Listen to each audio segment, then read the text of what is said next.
Hello friend, আজকে আমি তোমাদেরকে উইন্ডোজ 10 একটা বিশেষ ফিচারের ব্যাপারে বলবো, সেটা হলো ক্লিপবোর্ড। তো এই পিসি স্ক্রিনে আমরা ক্লিপবোর্ডে কীভাবে আনবো, উইন্ডোজ প্লাস ভি এই অপশানটা ক্লিক করলে, এই শর্টকাট কিটা ক্লিক করলে এখানে ক্লিপবোর্ডটা চলে এসে দেখতে পাচ্ছ। তো ক্লিপবোর্ডের কাজটা কি? ক্লিপবোর্ডের কাজটা হচ্ছে তুমি যা যা কিছু কপি করবে, কপিগুলোকে হিস্ট্রি করে রাখা, মানে এখানে সেভ হয়ে যায়, এখানে যত কপি হিস্ট্রি সবই এসে সেভ হবে এই ক্লিপবোর্ডে। তো আমরা এখন ওয়ার্ডটাকে ওপেন করে নেব। তো ওয়ার্ডটাকে ওপেন করে নিলাম। এখানে আমি দেখতে পাচ্ছ একটা প্যারাগ্রাফ নিয়ে নিয়েছি। তো প্যারাগ্রাফে যদি আমি এটাকে কপি করি, কন্ট্রোল সি কপি করলাম, তারপরে এইটাকে কপি করলাম কন্ট্রোল সি।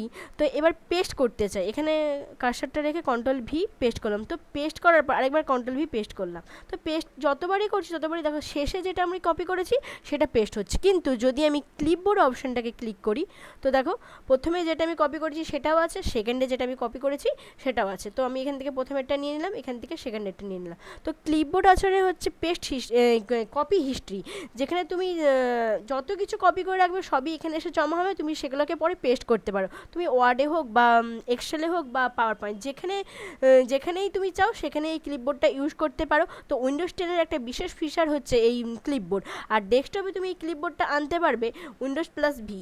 এই শর্টকাট কিটা ক্লিক করলে ডেস্কটপে দেখবে এই ক্লিপবোর্ডটা চলে আসবে। এখানেও দেখো যা যা আমি কপি করেছি এখানে দেখতে পাচ্ছ। তো আজকের মতো ভিডিওটা এই পর্যন্তই। যদি তোমাদের এই ইনফরমেশনটা ভালো লাগে তাহলে একটা ক্লিক করবে। এরকম আরও ভিডিও পাওয়ার জন্য আমার চ্যানেলটাকে সাবস্ক্রাইব করে রাখবে। টিল দেন লেটা, বাই বাই।